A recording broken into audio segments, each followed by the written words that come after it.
कहानी शूद्र। कहानीकार मुंशी प्रेमचंद्र।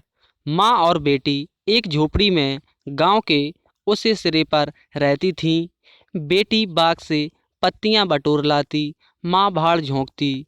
यही उनकी जीविका थी। सेर दो सेर अनाज मिल जाता था, खाकर पड़ी रहती थीं। माता विधवा थी, बेटी कुंवारी। घर में और कोई आदमी ना था। माँ का नाम गंगा था, बेटी का नाम गौरा। गंगा को कई साल से यह चिंता लगी हुई थी कि कहीं गौरा की सगाई हो जाए, लेकिन कहीं बात पक्की ना होती थी। अपने पति के मर जाने के बाद गंगा ने कोई दूसरा घर ना किया था, न कोई दूसरा धंधा ही करती थी। इससे लोगों को संदेह हो गया था कि आखिर इसका गुजर कैसे होता है।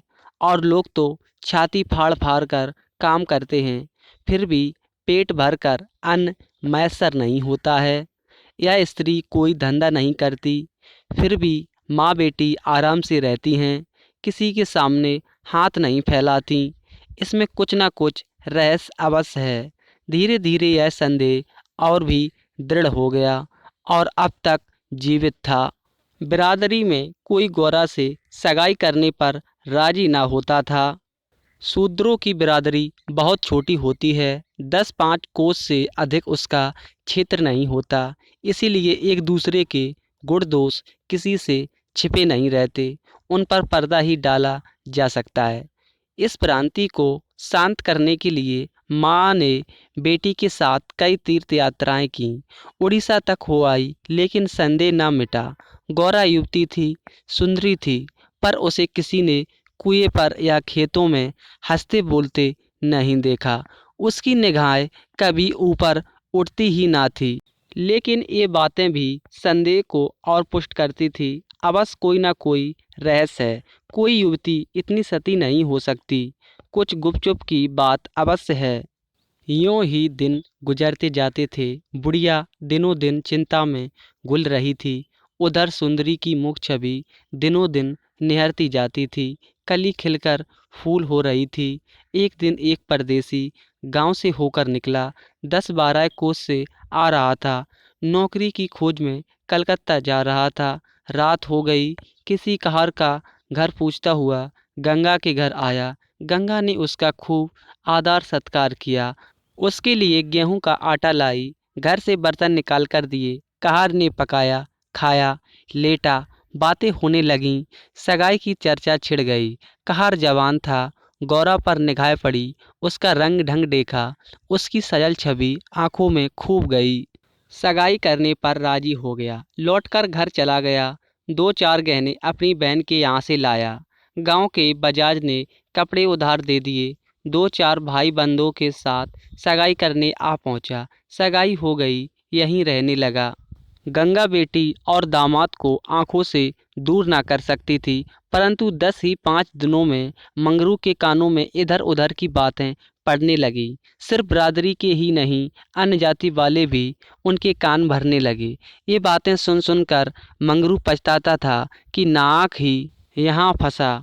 पर गौरा को छोड़ने का ख्याल कर उसका दिल कांप उठता था। 1 महीने के बाद मंगरू अपनी बहन के गहने लौटाने गया। खाने के समय उसका बहनोई उसके साथ भोजन करने ना बैठा। मंगरू को कुछ संदेह हुआ। बहनोई से बोला, तुम क्यों नहीं खाते आते? बहनोई ने कहा, तुम खा लो, मैं फिर खा लूँगा। मंगरू, बात क्या है? तुम खाने क्यों नहीं उठते? बहनोई, जब तक पंचायत ना होगी मैं तुम्हारे साथ कैसे खा सकता हूँ? तुम्हारे लिए बिरादरी भी नहीं छोड़ दूंगा।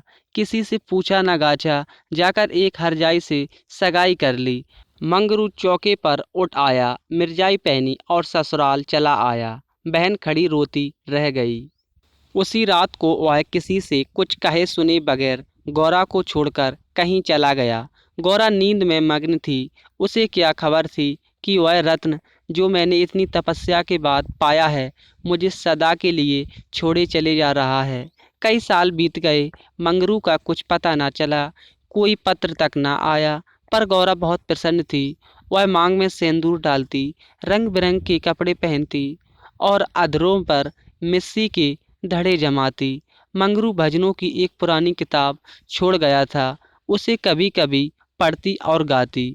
मंगरू ने उसे हिंदी सिखा दी थी। टटोल टटोल कर भजन पढ़ लेती थी। पहले वह अकेली बैठी रहती, गांव की और स्त्रियों के साथ बोलते चालते उसे शर्म आती थी। उसके पास वह वस्तु ना थी जिस पर दूसरी स्त्रियां गर्व करती थीं। सभी अपने अपने पति की चर्चा करती। गौरा का पति कहाँ था, वह किसकी बातें करती। अब उसके पति भी था। अब वह अन्य स्त्रियों के साथ इस विषय पर बातचीत करने की अधिकारिणी थी। वह भी मंगरू की चर्चा करती। मंगरू कितना स्नेहशील है, कितना सज्जन, कितना वीर। पति चर्चा से उसे कभी तृप्ति ही ना होती थी। स्त्रियां, मंगरू तुम्हें छोड़कर क्यों चले गए? गौरा कहती, क्या करते, मर्द कभी ससुराल में पड़ा रहता है। देश परदेश में निकलकर 4 पैसे कमाना ही तो मर्दों का काम है, नहीं तो मान मर्यादा का निर्वाह कैसे हो।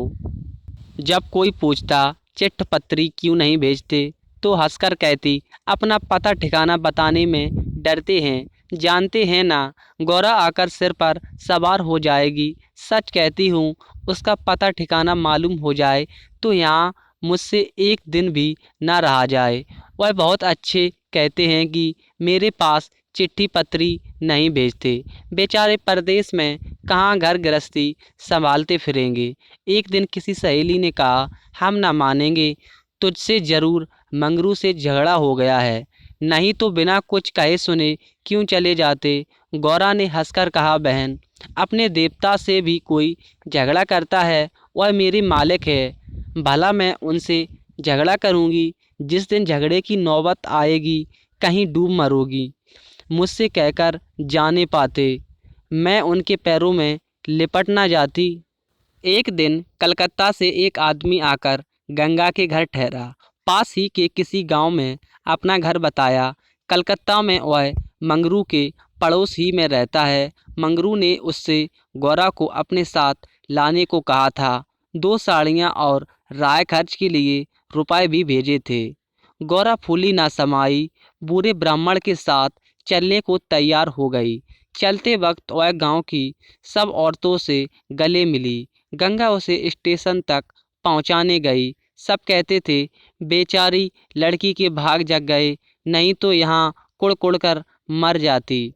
रास्ते भर गौरा सोचती, न जाने वह कैसे हो गए होंगे, अब तो मूछें अच्छी तरह निकल आई होंगी। परदेश में आदमी सुख से रहता है, देह भर आई होगी, बाबू साहब हो गए होंगे। मैं पहले 2-3 दिन उनसे बोलूँगी नहीं, फिर पूछूंगी, तुम मुझे छोड़कर क्यों चले गए? अगर किसी ने मेरे बारे में कुछ बुरा भला कहा ही था तो तुमने उसका विश्वास क्यों कर लिया? तुम अपनी आंखों से न देखकर दूसरे के कहने पर क्यों गए? मैं भली हूँ या बुरी हूँ तो तुम्हारी। तुमने मुझे इतने दिनों रुलाया क्यों? तुम्हारे बारे में अगर इसी तरह कोई मुझसे कहता तो क्या मैं तुमको छोड़ देती? जब तुमने मेरी बाहें पकड़ ली तो तुम मेरे हो गए। फिर तुम में लाख ऐब हों मेरी बला से, चाहे तुम तुर्क ही क्यों ना हो जाओ, मैं तुम्हें छोड़ नहीं सकती। तुम क्यों मुझे छोड़कर भागे? क्या समझते थे भागना सहज है? आखिर झक मारकर बुलाया कि नहीं? कैसे ना बुलाते? मैंने तो तुम्हारे ऊपर दया की कि कहीं चली आई, नहीं तो कह देती कि मैं ऐसे निर्दयी के पास नहीं जाती, तो तुम आप दौड़े आते। तप करने से देवता भी मिल जाते हैं, आकर सामने खड़े हो जाते हैं, तुम कैसे ना आते? वह धरती बार बार उद्विग्न हो होकर बूढ़े ब्राह्मण से पूछती, अब कितनी दूर है? धरती के छोर पर रहते हैं क्या?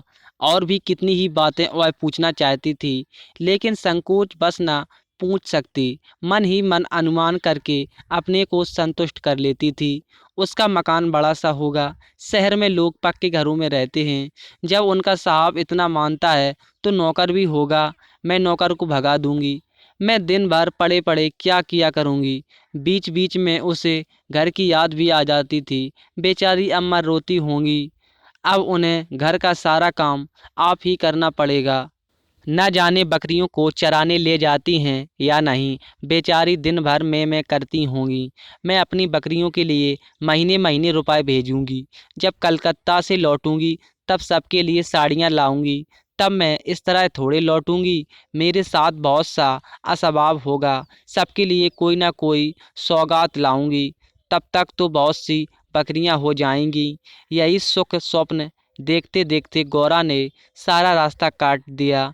पगली क्या जानती थी मेरे मन में कुछ और कर्ता के मन में कुछ और। क्या जानती थी कि बूढ़े ब्राह्मणों के भेष में पिचास होते हैं। मन की मिठाई खाने में मग्न थी। तीसरे दिन गाड़ी कलकत्ता पहुंची। गौरा की छाती धड़ धड़ करने लगी। वह यहीं कहीं खड़े होंगे, अब आते ही होंगे, यह सोचकर उसने घूंघट निकाल लिया और संभल बैठी। मगर मंगरू वहाँ ना दिखाई दिया। बूढ़ा ब्राह्मण बोला, मंगरू तो यहाँ नहीं दिखाई देता। मैं चारों ओर छान आया, शायद किसी काम में लग गया होगा, आने की छुट्टी ना मिली होगी। मालूम भी तो ना था कि हम लोग किसी गाड़ी से आ रहे हैं। उनकी राय क्यों देखें, चलो डेरे पर चलें। दोनों गाड़ी पर बैठकर चले। गौरा कभी तांगे पर सवार न हुई थी। उसे गर्व हो रहा था कि कितने ही बाबू लोग पैदल जा रहे हैं, मैं तांगे पर बैठी हूँ। एक क्षण में गाड़ी मंगरू के डेरे पर पहुंच गई। एक विशाल भवन था, अहाता साफ सुथरा। साइबान में फूलों के गमले रखे हुए थे। ऊपर चढ़ने लगी विस्मय, आनंद और आशा से। उसे अपनी सुधि ही ना थी। सीढ़ियों पर चढ़ते चढ़ते पैर दुखने लगे। यह सारा महल उनका है, किराया बहुत देना पड़ता होगा। रुपयों को तो वह कुछ समझते ही नहीं। उनका हृदय धड़क रहा था कि कहीं मंगरू ऊपर से उतरते आ ना रहे हों। सीढ़ी पर भेंट हो गई तो मैं क्या करूँगी। भगवान करे वह पड़े सोते रहे हों, तब मैं जगाऊं और वह मुझे देखते ही हड़बड़ा कर उठ बैठें। आखिर सीढ़ियों का अंत हुआ। ऊपर एक कमरे में गौरा को ले जाकर ब्राह्मण देवता ने बैठा दिया। यही मंगरू का डेरा था। मगर मंगरू यहाँ भी नरानत था। कोठरी में केवल एक खाट पड़ी हुई थी। एक किनारे दो चार बर्तन रखे हुए थे। यही उनकी कोठरी है तो मकान किसी दूसरे का है। उन्होंने यह कोठरी किराए पर ली होगी। मालूम होता है रात को बाजार में पूरियां खाकर सो रहे होंगे। यही उनके सोने की खाट है। एक किनारे घड़ा रखा हुआ था। गौरा को प्यास के मारे तालू सूख रहा था। घड़े से पानी उड़ेल कर पिया।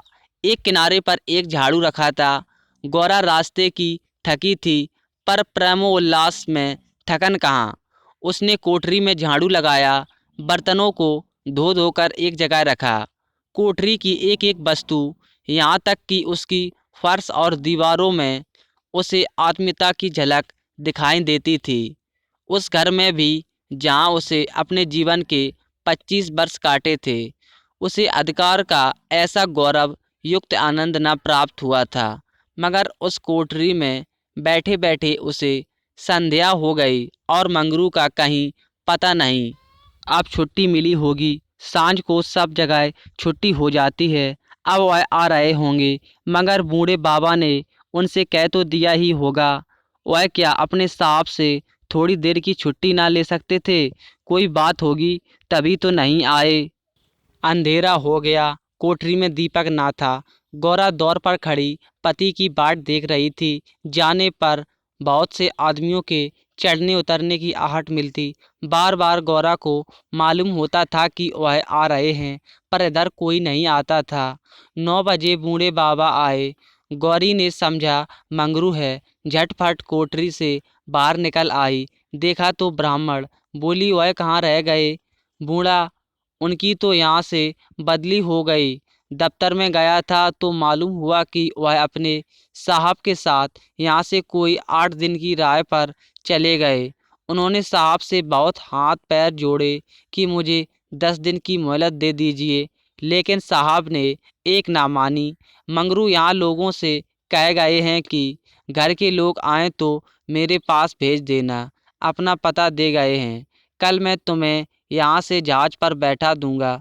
उस जहाज पर हमारे देश के और भी बहुत से होंगे, इसलिए मार्ग में कोई कष्ट ना होगा। गौरा ने पूछा, कै दिन में जहाज पहुँचेगा? बूढ़ा, 8-10 दिन से कम ना लगेंगे। मगर घबराने की कोई बात नहीं, तुम्हें किसी बात की तकलीफ ना होगी।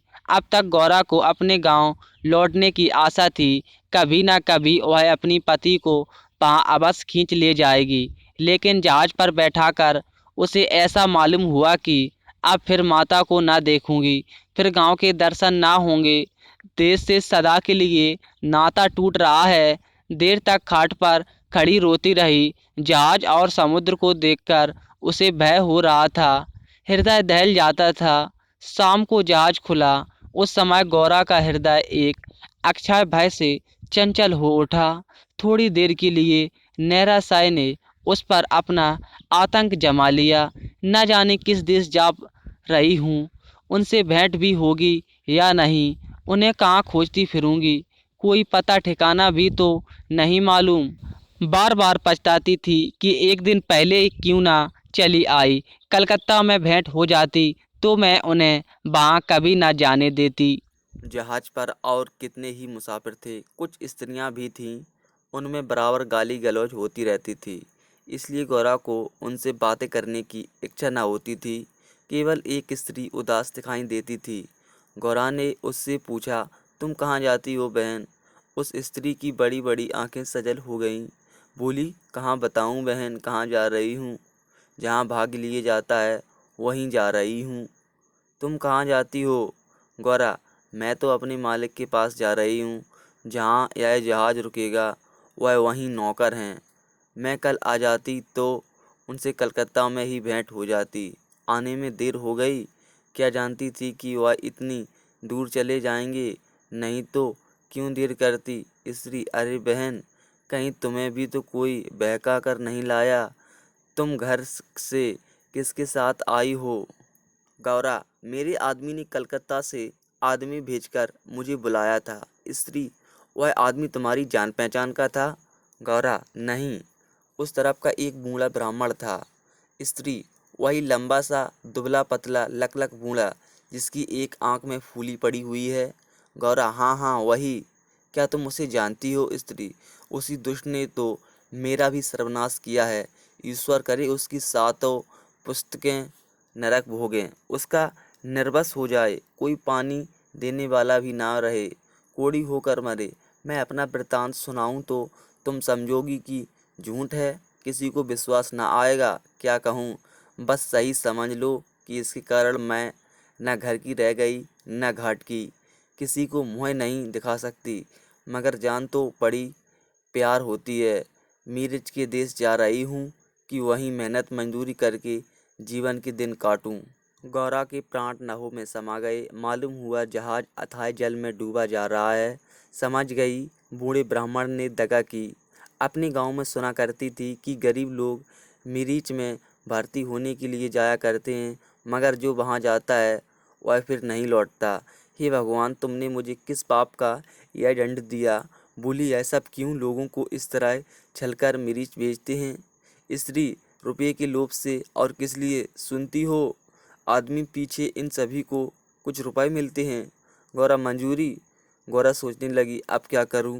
यह आशा नौका जिस पर बैठी हुई वह चली जा रही है, टूट गई थी और समुद्र की लहरें के सिवा उसकी रक्षा करने वाला कोई ना था। जिस आधार पर उसने अपना जीवन भवन बनाया था वह जलमग्न हो गया। अब उसके लिए जल के सिवा और कहाँ आश्रय है? उसकी अपनी माता की, अपने घर की, अपने गांव की, सहेलियों की याद आती और ऐसी घोर मर्म वेदना होने लगी मानो कोई सर्प अंतस्थल में बैठा हुआ बार बार डस रहा हो। भगवान, अगर मुझे यही यातना देनी थी तो तुमने जन्म ही क्यों दिया था? तुम्हें दुखिया पर दया नहीं आती? जो पिसे हुए हैं उन्हीं को पीसते हो। करुण स्वर से बोली, तो अब क्या करना होगा बहन? स्त्री, यह तो वहाँ पहुँचकर मालूम होगा।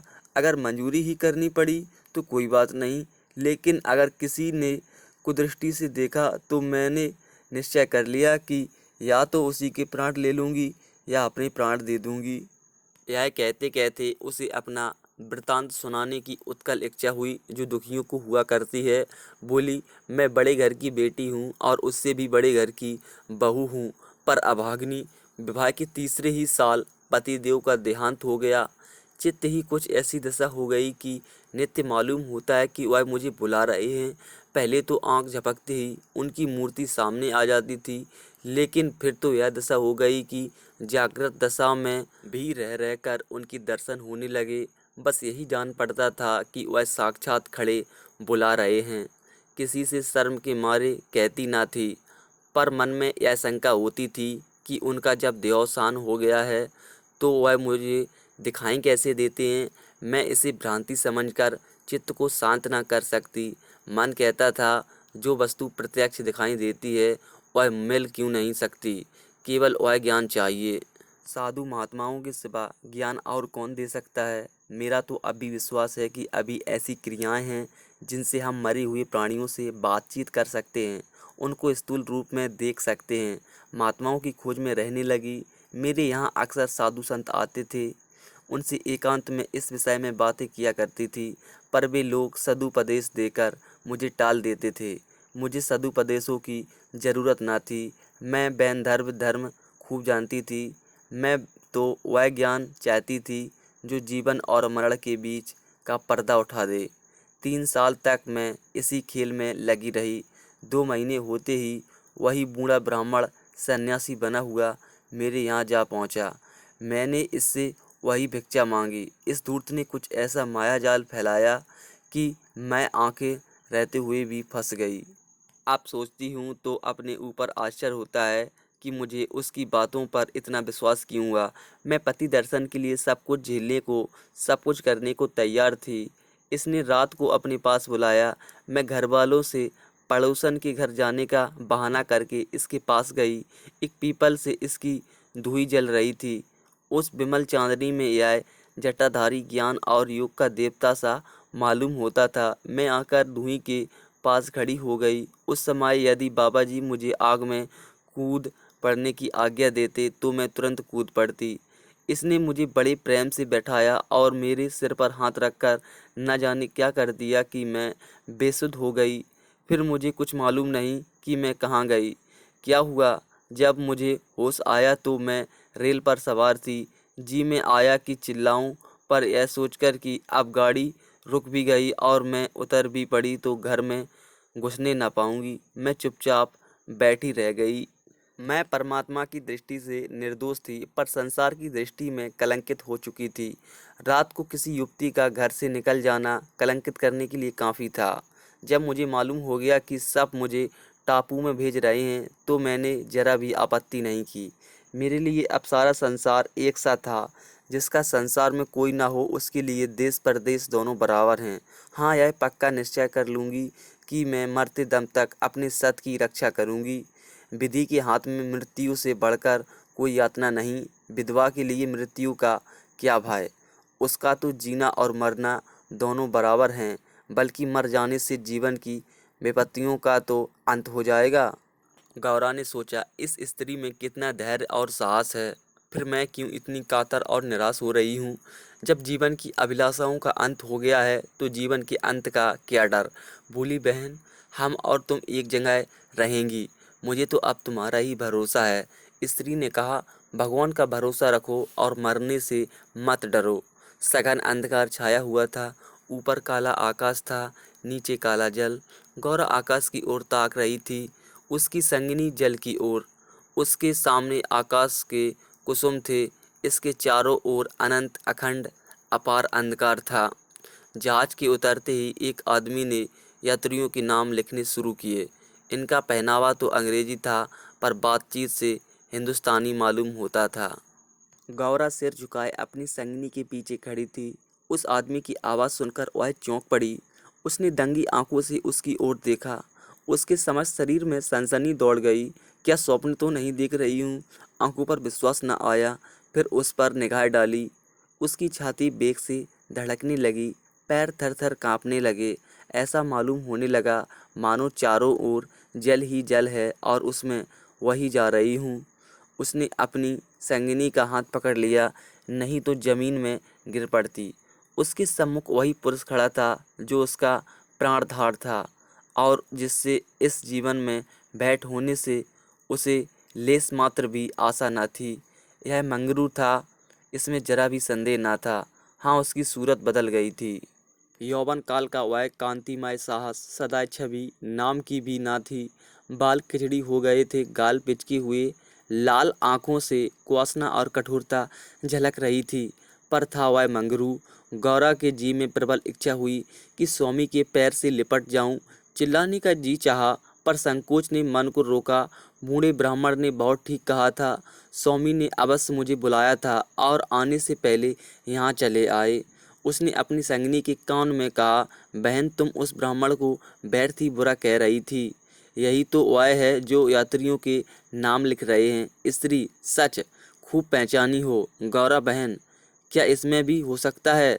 स्त्री, तब तो तुम्हारे भाग जग गए। मेरी भी सुधि लेना। गौरा, भला भला बहन, ऐसा भी हो सकता है कि यहाँ तुम्हें छोड़ दूँ।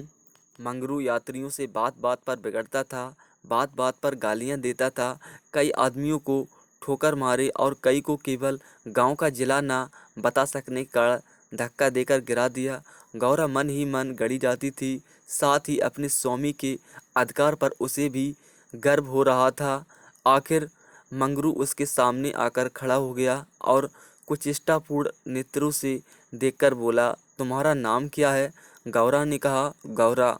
मंगरू चौंक पड़ा, फिर बोला, घर कहाँ है? मदनपुर, जिला बनारस।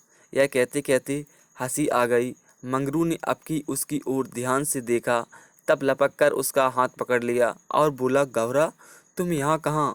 मुझे पहचानती हो? गौरा रो रही थी, मुँह से बात ना निकलती।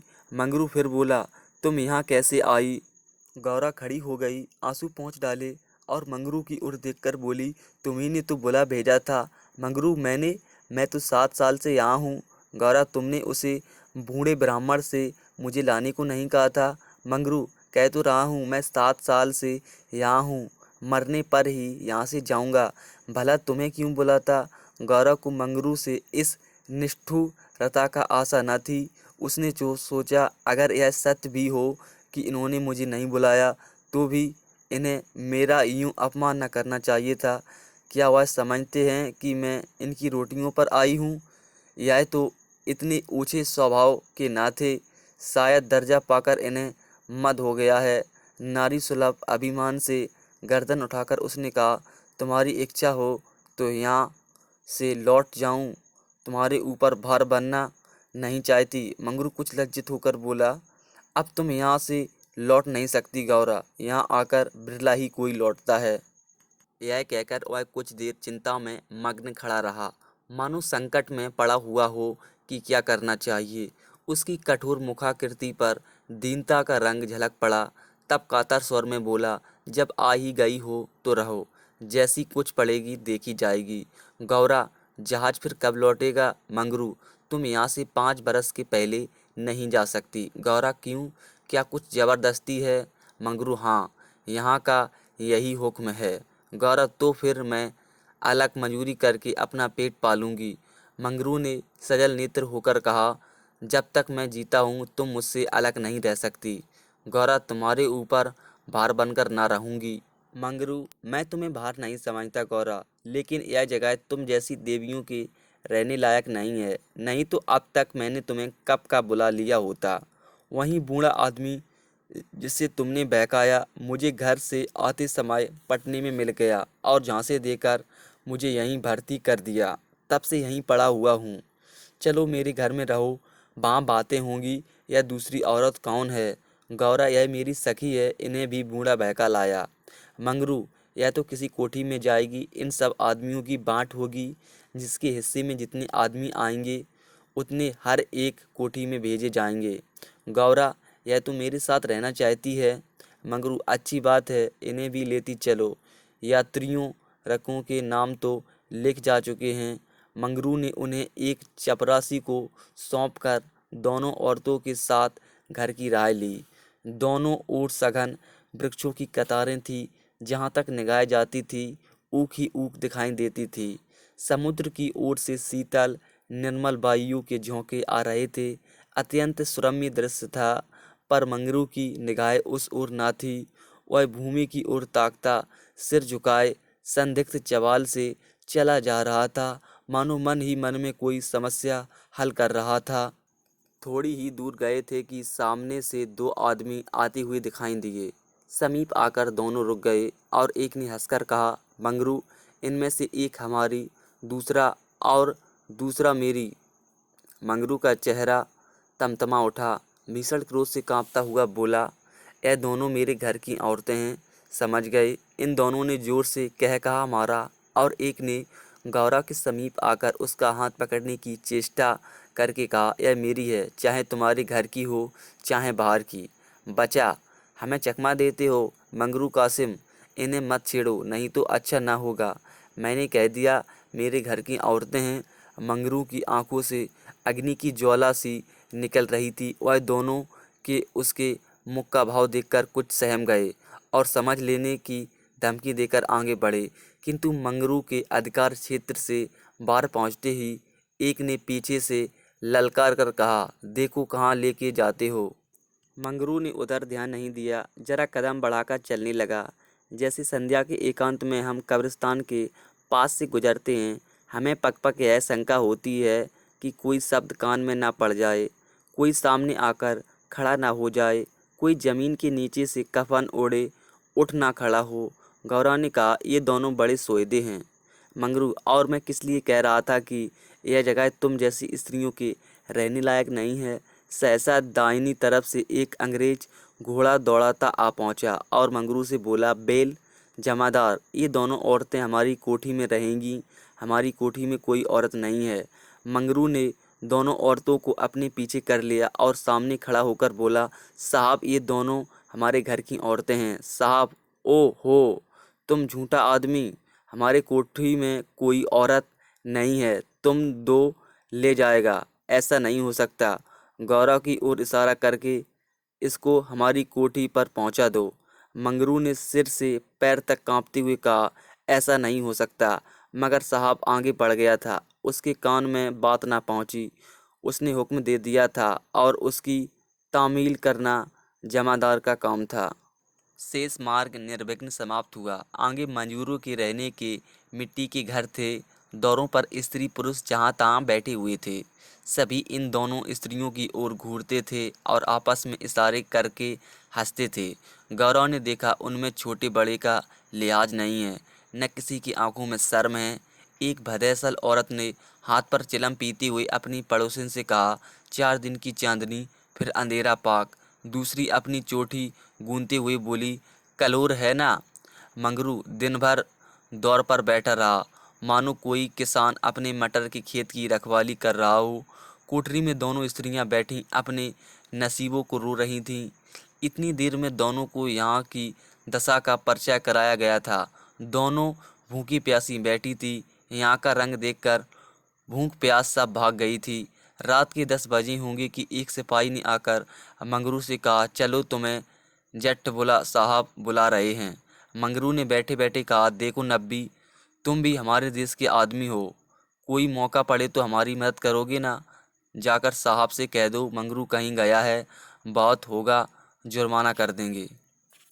नब्बी, ना भैया, गुस्से में भर बैठा है, पिए हुए है, कहीं मार चले तो बस, चमड़ा इतना मजबूत नहीं है। मंगरू, अच्छा तो जाकर कह दो नहीं आता। नब्बी, मुझे क्या, जाकर कह दूंगा, पर तुम्हारी खैरियत नहीं। कह बंगले पर चला। यही वही साहब थे जिनसे आज मंगरू की भेंट हुई थी। मंगरू जानता था कि साहब से बिगाड़ करके यहाँ एक क्षण भी निर्भय नहीं हो सकता। जाकर साहब के सामने खड़ा हो गया। साहब ने दूर से ही डांटा, वह औरत कहाँ है? तुमने उसे अपने घर में क्यों रखा है? मंगरू, हजूर, वह मेरी ब्याहता औरत है। साहब, अच्छा, वह दूसरा कौन है? मंगरू, वह मेरी सगी बहन है हजूर। साहब, हम कुछ नहीं जानता, तुमको लाना पड़ेगा दो में से कोई। मंगरू पैरों पर गिर पड़ा और रो रो कर अपनी सारी राम कहानी सुना गया, पर साहब जरा भी ना पसीजे। अंत में वह बोला, हजूर, वह दूसरी औरतों की तरह नहीं है, अगर यहाँ आ भी गई तो प्राण दे देंगी। साहब ने हंसकर कहा, वो जान देना इतना आसान नहीं है। नब्बी, मंगरू, अपनी दाव रोते क्यों हो? तुम हमारे घर नहीं घुसते थे, अब भी जब घात पाते हो जा पहुँचते हो, अब क्यों रोते हो? एजेंट, वो यह बदमाश है, अभी जाकर लाओ, नहीं तो हम तुमको हंटरों से पीटेगा। मंगरू, हुजूर जितना चाहे पीट ले, मगर मुझसे यह काम करने को ना कहें जो मैं जीते जी नहीं कर सकता। एजेंट, हम 100 हंटर मारेगा। मंगरू, हुजूर 1000 हंटर मार ले, लेकिन मेरे घर की औरतों से ना बोलें। एजेंट नशे में चूर था। हंटर लेकर मंगरू पर पिल पड़ा और लगा सड़ासड़ जमाने। 10-12 कोड़े मंगरू ने धैर्य के साथ सहे, फिर हाय हाय करने लगा। देह की खाल फट गई थी और मांस पर चाबुक पड़ता था तो बहुत जब्त करने पर भी कंठ से आर्त ध्वनि निकल आती थी। टौर अभी 100 में कुछ 15 चाबुक पड़े थे। रात के 10 बज गए थे। चारों ओर सन्नाटा छाया था और उस नीरव अंधकार में मंगरू का करुण विलाप किसी पक्षी की भांति आकाश में मरड़ा रहा था। वृक्षों के समूह में भी हतबुद्धि से खड़े मौन रोदन की मूर्ति बने हुए थे। यह पाषाण हृदय, लंपट, विवेक शून्य जमादार इस समय एक अपरिचित स्त्री के सतीत्व की रक्षा करने के लिए अपने प्राण तक देने को तैयार था, केवल इस नाते कि यह उसकी पत्नी की संगिनी थी। वह समस्त संसार की नज़रों में गिरना गंवारा कर सकता था, पर अपनी पत्नी की भक्ति पर अखंड राज करना चाहता था। इसमें अणु मात्र की कमी भी उसके लिए असहम थी। उस अलौकिक भक्ति के सामने उसके जीवन का क्या मूल था। ब्राह्मणी तो जमीन पर ही सो गई थी, पर गौरा बैठी पति की बाट जोह रही थी। अभी तक वह उससे कोई बात नहीं कर सकी थी। 7 वर्षों की विपत्ति कथा कहने और सुनने के लिए बहुत समय की जरूरत थी, और 7 के सिवाय वह समय फिर कब मिल सकता था। उसे ब्राह्मणी पर कुछ क्रोध सा आ रहा था कि यह क्यों मेरे गले की हार हुई। इसी के कारण तो वह घर में नहीं आ रहे थे। यकायक वह किसी का रोना सुनकर चौंक पड़ी। भगवान, इतनी रात को कौन दुख का मारा रो रहा है? अबस कोई कहीं मर गया है। वह उठकर द्वार पर आई और अनुमान करके कि मंगरू यहाँ बैठा हुआ है, बोली, वह कौन रो रहा है, जरा देखो तो। लेकिन जब कोई जवाब न मिला तो वह स्वयं कान लगाकर सुनने लगी। सहसा उसका कलेजा धक से हो गया। तो यह उन्हीं की आवाज़ है। अब आवाज़ साफ सुनाई दे रही थी। मंगरू की आवाज़ थी। वह द्वार के बाहर निकल आई। उसके सामने एक गोली के अम्पे पर एजेंट का बंगला था। उसी तरफ से आवाज़ आ रही थी, कोई उन्हें मार रहा है। आदमी मार पड़ने पर ही इस तरह रोता है। मालूम होता है वही साहब उन्हें मार रहा है। वह वहाँ खड़ी ना रह सकी, पूरी शक्ति से उस बंगले की ओर दौड़ी। रास्ता साफ था। एक क्षण में वह फाटक पर पहुंच गई। फाटक बंद था। उसने जोर से फाटक पर धक्का दिया, लेकिन वह फाटक ना खुला, और कई बार जोर जोर से पुकारने पर भी कोई बाहर ना निकला। तो वह फाटक के जंगलों पर पैर रखकर भीतर कूद पड़ी। उस पार जाते ही उसने एक रोमांचकारी दृश्य देखा। मंगरू नंगे बदन बरामदे में खड़ा था और एक अंग्रेज उसे हंटरों से मार रहा था। गौरव की आंखों के सामने अंधेरा छा गया। वह एक छलांग में सांप के सामने जाकर खड़ी हो गई और मंगरू को अपने अक्षय प्रेम सबल हाथों से ढांककर बोली, सरकार दया करो, इनके बदले मुझे जितना मार लो, पर इनको छोड़ दो। एजेंट ने हाथ रोक लिया और उन्मत्त की भांति गौरा की ओर कई कदम आकर बोला, हम इनको छोड़ दें तो तुम मेरे पास रहोगी। मंगरू के नथने फड़फड़ाने लगे। यह पामार नीच अंग्रेज मेरी पत्नी से इस तरह की बातें कर रहा है। अब तक वह जिस अमूल्य रत्न की रक्षा के लिए इतनी यातनाएं सह रहा था, वही वस्तु साहब के हाथ में चली जा रही है। यह असम्य था। उसने चाहा कि लपककर साहब की गर्दन पर चढ़ बैठूं। जो कुछ होना है हो जाए। यह अपमान सहने के बाद जीकर ही क्या करूंगा। लेकिन नब्बी ने उसे तुरंत पकड़ लिया और कई आदमियों को बुलाकर उसके हाथ पांव बांध दिए। मंगरू भूमि पर झटपटाने लगा। गौरा रोती हुई साहब के पैरों पर गिर पड़ी और बोली, हुजूर इन्हें छोड़ दो, मुझ पर दया करें। एजेंट, तुम हमारे पास रहोगी? गौरा ने खून का घूंट पीकर कहा, हाँ रहूंगी। बाहर मंगरू बरामदे में पड़ा कराह रहा था। उसकी देह में सूजन थी और गाहों में जलन। सारे अंग जकड़ गए थे। हिलने के भी शक्ति ना थी। हवा गाहों में सर के समान चुभती थी, लेकिन यह व्यथा वह सह न सकता था। असहम यह था कि साहब गौरा के साथ इसी घर में विहार कर रहा है और मैं कुछ नहीं कर सकता। उसे अपनी पीड़ा भूल सी गई थी। कान लगाए सुन रहा था कि उसकी बातों की भनक कान में पड़ जाए तो देखूं क्या बातें हो रही हैं। गौरा अवश्य चिल्लाकर भागेगी और साहब उसके पीछे दौड़ेगा। अगर मुझसे उठा जाता तो उस वक्त बचा को खोदकर गाड़ ही देता, लेकिन बड़ी देर हो गई है। न गौरा चिल्लाई न बंगले से निकलकर भागी। वह उस सजे सजाए कमरे में साहब के साथ बैठी सोच रही थी, क्या इसमें तनिक सी भी दया नहीं है। मंगरू का पीड़ा क्रंदन सुन सुनकर उसके हृदय के टुकड़े हुए जाते थे। क्या इसके अपने भाई बंद माँ बहन नहीं है? माता यहाँ होती तो उसे इतना अत्याचार ना करने देती। मेरी अम्मा लड़कों पर कितना बिगड़ती थी जब वह किसी को पेड़ पर डेले चढ़ाते देखती थी। पेड़ में भी प्राण होते हैं। क्या इनकी माता इसे एक आदमी के प्राण लेते देखकर भी इसे मना ना करती? साहब शराब पी रहा था और गौरा गोश्त काटते हुए छुरा हाथ में लिए खेल रही थी। सहसा गौरा की निगाह एक चित्र की ओर गई। उसमें एक माता बैठी हुई थी। गौरा ने पूछा, साहब यह किसकी तस्वीर है?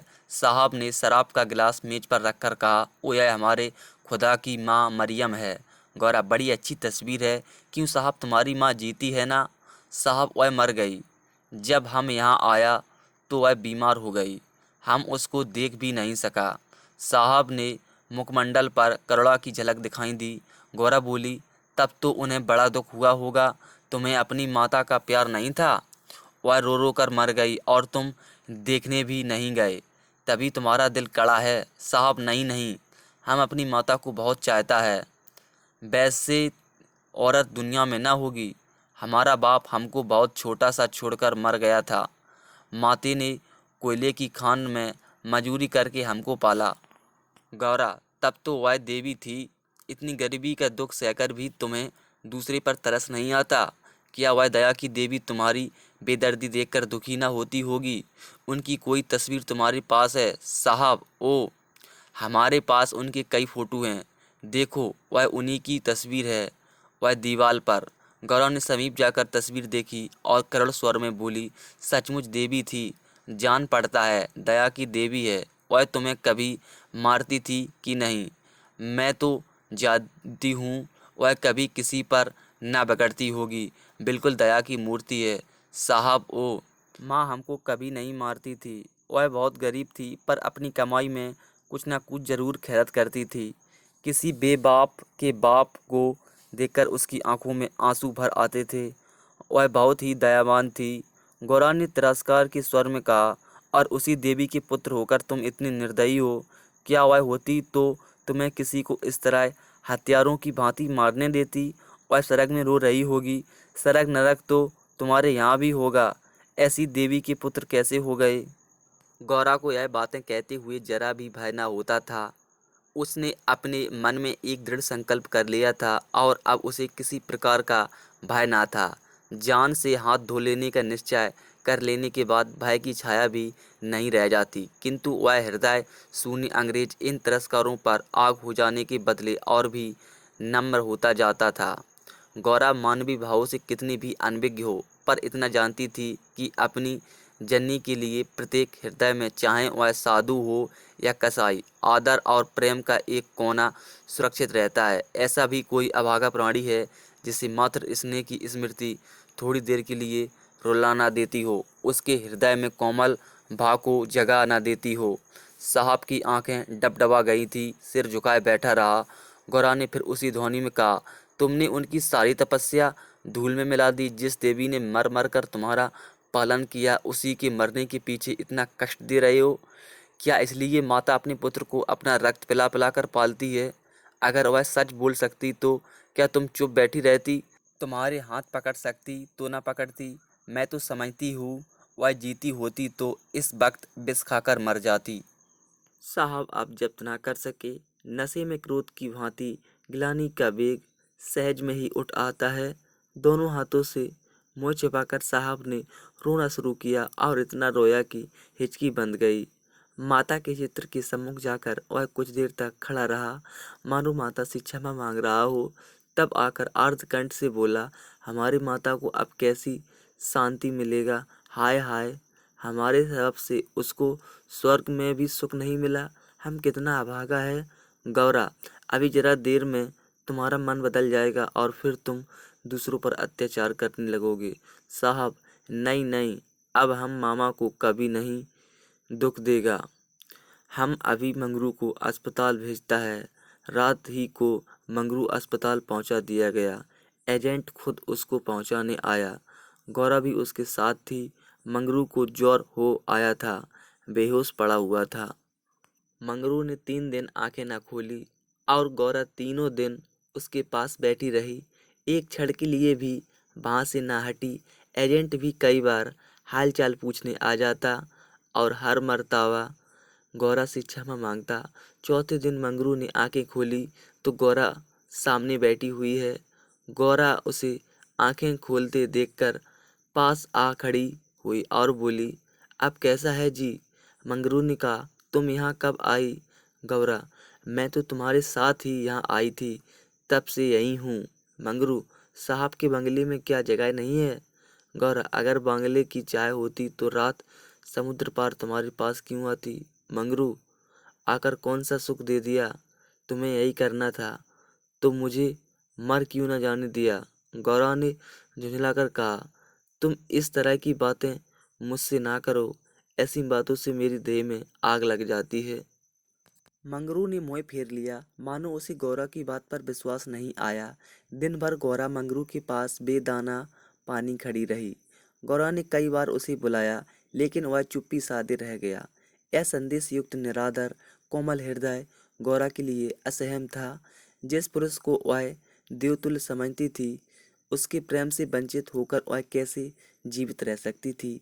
यही प्रेम उसके जीवन का आधार था। उसे खोकर अब वह अपना सर्वस्व खो चुकी थी। आधी रात से अधिक बीत चुकी थी। मंगरू बेखबर सोया हुआ था। शायद वह कोई स्वप्न देख रहा था। गौरा ने उसके चरणों पर सिर रखा और अस्पताल से निकली। मंगरू ने उसका परित्याग कर दिया। वह भी उसका परित्याग करने जा रही थी। अस्पताल के पूर्व दिशा में एक परलांग पर एक छोटी सी नदी बहती थी। गौरा उसके किनारे पर खड़ी हो गई। अभी कई दिन पहले वह अपने गांव में आराम से पड़ी हुई थी। उसे क्या मालूम था कि जो वस्तु इतनी मुश्किल से मिल सकती है वह इतनी आसानी से खोई भी जा सकती है। उसे अपनी माँ की, अपने घर की, अपने सहेलियों की, अपनी बकरी के बच्चों की याद आई। वह सब कुछ छोड़कर इसलिए यहाँ आई थी। पति के ये शब्द, क्या साहब के बंगले में जगह नहीं है? उसके मर्म स्थान में बाणों के समान चुभे हुए थे। यह सब मेरे ही कारण तो हुआ। मैं न रहूंगी तो वह फिर आराम से रहेंगे। सहसा उसे ब्राह्मणी की याद आ गई। उस दुखिया के दिन यहाँ कैसे कटेंगे? चलकर साहब से कह दूं कि उसे या तो उसके घर भेज दें या किसी पाठशाला में काम दिला दें। वह लौटना ही चाहती थी कि किसी ने पुकारा, गौरा गौरा। वह मंगरू का करुण कंपित स्वर था। वह चुपचाप खड़ी हो गई। मंगरू ने फिर पुकारा, गौरा गौरा, तुम कहाँ? मैं ईश्वर से कहता हूँ कि गौरा ने और कुछ ना सुना। वह धम से नदी में कूद पड़ी। बिना अपने जीवन का अंत किए वह स्वामी की विपत्ति का अंत ना कर सकती थी। धमाके की आवाज़ सुनते ही मंगरू भी नदी में कूदा। वह अच्छा तैराक था, मगर कई बार गोते मारने पर भी गौरा का कहीं पता न चला। प्रातःकाल दोनों लाशें साथ साथ नदी में तैर रही थीं। जीवन यात्रा में वे वह चिरसंग कभी न मिल सका। स्वर्ग यात्रा में दोनों साथ साथ जा रहे थे। कहानी को अंत तक देखने के लिए आप लोगों का बहुत बहुत धन्यवाद। अगर कहानी अच्छी लगी हो तो इसे एक लाइक तथा शेयर ज़रूर करें। धन्यवाद।